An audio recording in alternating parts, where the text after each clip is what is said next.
Well, hello, everyone. I'm Jill Bloom, Group Publisher of Roofing Contractor, Walls and Ceilings, and Building Enclosure. And welcome to our weekly Legal Insights. So excited to be here with Trent Cotney, who is the partner with Adams and Reese. Trent, thank you so much for joining us. Thank you, Jill. It's always a pleasure to talk to you. Always a pleasure. Well, first and foremost, can you give us just a quick update? I mean, we announced the big news this past week, but I'll let you tell everybody again. So, sure. Yeah, the big news. The entire Cotney team, all of our lawyers and some of our staff, we've all joined forces with Adams and Reese, which is a national law firm. Combined, we are one of the largest construction law firms in the United States, and I will be serving as a construction group practice group leaders, if I get that name correct, here shortly. So looking forward to that. It has been a tremendous experience so far. Everybody's been incredibly helpful. And like I've said before in our first interview, we will continue to do everything that we did for the industry before. The only difference is that I've got a lot more people and a lot more support to help me do what we do. So very excited, and couldn't be more pleased about what Adams and Reese has done for us. So. Well, that's awesome. And we're, as an industry, are excited to meet them as well. Well, let's dive into some details. It is the end of March. It's tax season. So any last minute tax tips? Yeah, obviously, there's some COVID cleanup that is still impacted in 2021. So some advice for contractors out there: if you took a second PPP loan, Paycheck Protection Program loan, make sure that you're properly accounting for that in your profit and loss and balance sheet, and that you're getting with your accountant about how to book that properly. I've noticed some contractors are taking it as a loss, and that's not the correct way to go about doing it, especially if it's forgiven. So that's the nuance there. Other thing is remember, at least in the first part of the year, you may be able to access certain tax credits as a result of paid time off because of COVID. There may be state taxes that you could potentially get credits for, or federal taxes. So make sure that, again, you're touching with your CPA or tax professional on that issue as well. Sounds great. Good advice. So also, it sounds like there was a new independent contractor rule that came down on the 17th. Can you tell everybody what they need to know about that? Yeah, absolutely. So, one of the things that we're always doing is making sure that we're watching not just the administrative type agency decisions that come out, but also the court rulings that help interpret that. So recently, a U.S. District Court case in the Eastern District of Texas, Judge Marsha Crone, in that district, issued a very interesting order about the independent contractor rule.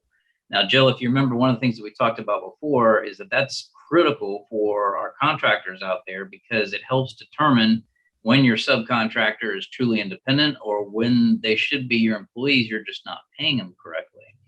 So in this court case, the Trump administration had previously issued a ruling saying that the economic realities test is what governed. And what Trump did and his administration is they streamlined that to make it incredibly business friendly for purposes of the determination if somebody's a subcontractor. When the Biden administration came into office, not only did they delay that enforcement of that change, they undid it, right? They went back and said, no, we're not going to do this. So some advocate groups challenged that and said they didn't go through the right administrative process. And Judge Crone, in my opinion, rightfully said, yeah, there wasn't enough stakeholder participation in this decision-making process. You didn't jump through the hoops that you needed to. Therefore, we're going to go back to what that economic reality test was under the Trump administration. Now, a couple of things to note here, Joe. First is going to be appealed. I'd be surprised if it's not. So you may see this in a circuit court, the next level up for appeals. The other thing is it's got a limited impact and reach. So this doesn't necessarily apply nationwide, although I do anticipate a lot of people relying on this as cases get into this next sort of appellate level. Very good insight. Thank you. So Roofing Day is coming up here shortly as well. And it sounds like Adams and Reese has a pretty big lobbying arm in DC.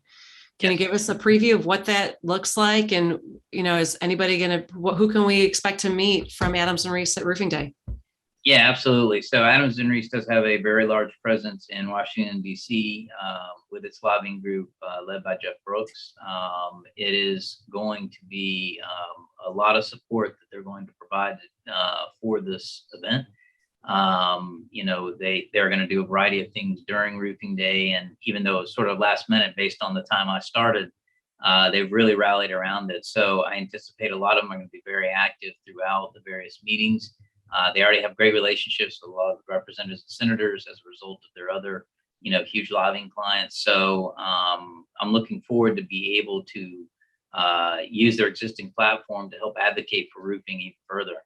And while I'm there on April 5th and 6th, I anticipate being able to have some side meetings as well. So for any of our listeners out there, if you are going to roofing day, let me know. Hit me up, and maybe your representative or senator or someone that Adams has talked to, and might be able to further kind of hit the message home to them.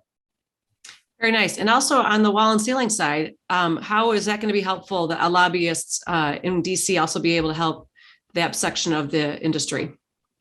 So clearly their advocacy skills are top notch. And one of the things I've already talked to them about was the Ocean Shipping Reform Act, which I think is an important act it's currently passed the House and it's kind of working its way through the system.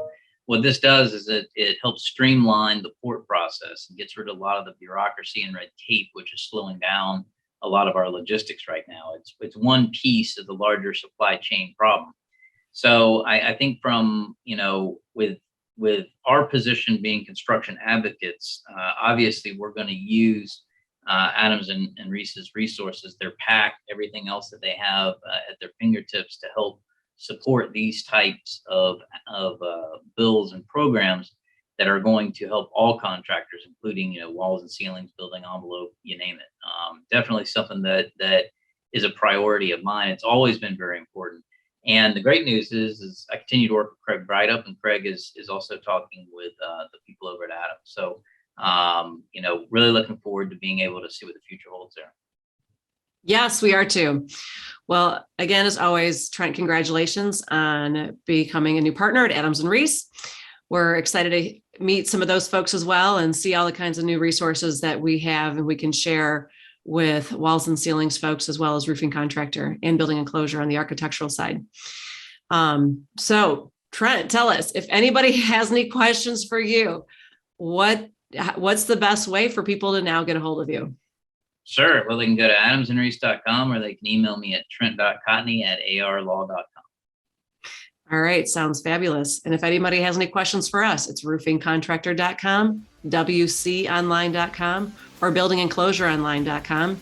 And while you're there, make sure you sign up for all our free resources, our e-newsletter, our e-magazine, as well as register for the website. And most importantly, stay safe and healthy. We'll see you soon.